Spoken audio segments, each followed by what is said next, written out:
উত্তরবঙ্গে আগে কি ছিল?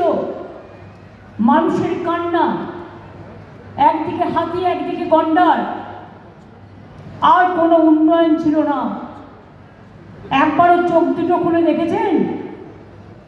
আজকে জলপাইগুড়িতে পশ্চিমবঙ্গের সরকারি সেক্রেটারিয়েট, উত্তরকন্যা থেকে শুরু করে বিশ্ব ক্রীড়াঙ্গন, জলপাইগুড়ি সার্কিট বেঞ্চ, ভোরের আলো থেকে শুরু করে একটার পর একটার নাম যদি আপনাদের আমি বলে যাই, আলিপুরদুয়ার নতুন জেলা, কালিম্পং নতুন জেলা থেকে শুরু করে কত সাব ডিভিশন, কত ব্লক, কত মানুষের, কত আমাদের 97টা সোশ্যাল স্কিম আছে।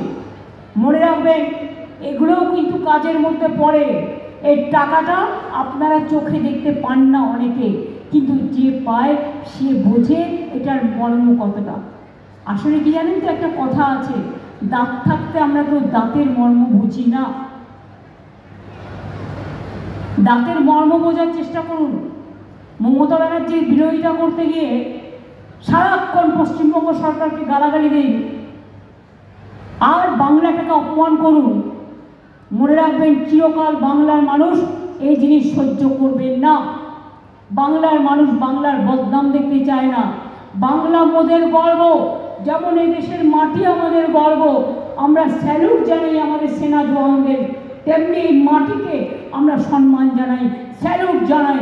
যারা বাংলার করে খাচ্ছেন, বাংলার পরে খাচ্ছেন, আর তারা বাংলার উন্নতি চোখে দেখতে পান না, শুধু বাংলাকে গালাগালি দিয়ে যান। টাকাটা বের করে নেবেন।